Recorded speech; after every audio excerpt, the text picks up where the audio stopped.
Resmi, pinjol katanya sudah mengajukan gugatan untuk penarikan aset atau ya mengambil alih aset atau ya gampangannya di penyitaan barang nasabah yang sudah telat lebih dari 90 hari. Nah, bener nggak sih? Yuk kita akan bahas di video kali ini. Assalamualaikum warahmatullahi wabarakatuh. Sehat-sehat selalu buat teman-teman semua dan mungkin buat teman-teman semua yang menjalankan ibadah puasa. Semoga puasanya dilancarkan, disehatkan dan tentu saja jangan lupa untuk terus berdoa agar masalah pinjaman online kalian bisa segera terjawab, teratasi dan segera beres. Amin amin ya robbal alamin.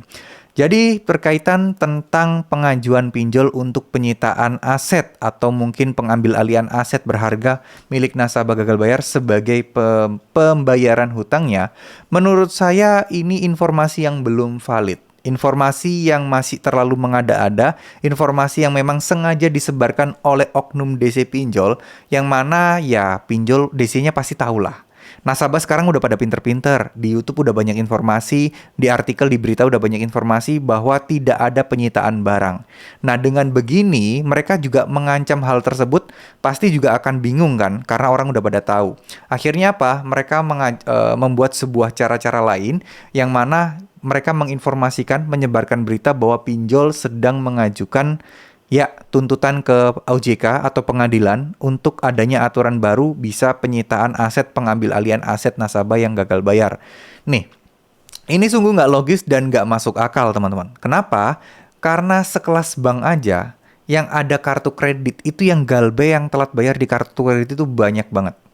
Nah, sampai sekarang banyak juga yang udah tahunan telat bayar atau kredit macet di kartu kredit itu ada. Dan apa ujung-ujungnya? Nggak ada barang yang disita. Nah, biasanya DC akan mempunyai sebuah trik nih, ya. Sepeda motor aja nyicil orangnya nggak bayar bisa diambil sepeda motornya. Nah, kenapa enggak dengan rumah bapak ataupun motor bapak ataupun mungkin HP bapak gitu ya. Itu biasanya trik dari DC pinjol yang mana ini sebenarnya bisa dengan mudah untuk dibantah. Kenapa?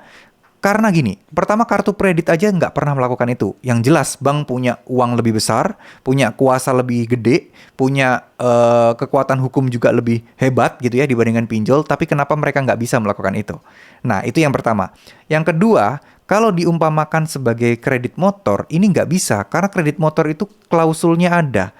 Ya, pasal-pasal perjanjiannya itu ada. Kalau nggak bisa bayar akan ditarik unitnya. Karena kalian berhutang berupa benda, ya mobil atau motor gitu ya.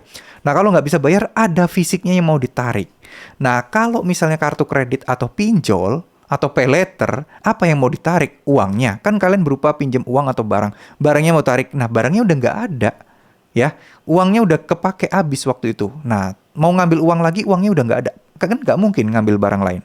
Karena nilai valuasinya berbeda, teman-teman. Ya, misal kalian punya HP dan lain sebagainya, valuasinya bagaimana? Berapa nilai HP ini? Ini yang menentukan siapa, kan nggak bisa seenaknya semena-mena pinjolnya.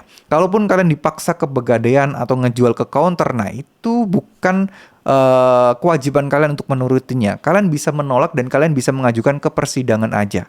Ya, saya yakin pinjolnya sendiri yang akan mundur. Karena ya urusan persidangan itu nggak sesepele yang kita bayangkan. Banyak prosedur-prosedur, banyak proses, banyak bukti-bukti, banyak audit, dan lain sebagainya. Dan saya rasa pinjol juga malas ya buka-bukaan data saat di persidangan seperti itu. Dan pasti akan ada investigasi proses yang sangat panjang. Padahal utangnya ya paling 10 juta, 20 juta nggak nyampe. Tapi prosesnya panjang tentu akan makan waktu, makan biaya. Dan juga tentu saja ini ya bisa jadi bumerang oleh pinjolnya. Karena masalah perdata itu simple. Ketika teman-teman sanggup untuk membayar, meskipun itu dicicil kecil-kecil, intinya kalian sanggup, itu sudah beres masalahnya. Ya, apalagi ini pinjol ya, kita nggak ngomongin kasus perdata yang besar-besar ya, kita ngomongin fix hutang piutang di pinjol aja. Itu nggak akan jarang banget dan hampir apa ya, ya bisa dikatakan 90% lah kemungkinannya tidak akan terjadi karena prosesnya akan sangat ribet. Ya, jadi mungkin segitu dulu apa yang bisa saya sampaikan. Semoga teman-teman semua tidak usah takut permasalahan hal-hal kayak gini, hal-hal yang ya isu-isu nggak jelas. Ketika kalian mendapatkan informasi, langsung aja kalian googling, bener nggak informasi seperti itu.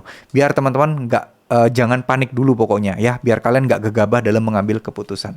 Terima kasih, semoga apa yang saya sampaikan bisa bermanfaat. Wassalamualaikum warahmatullahi wabarakatuh.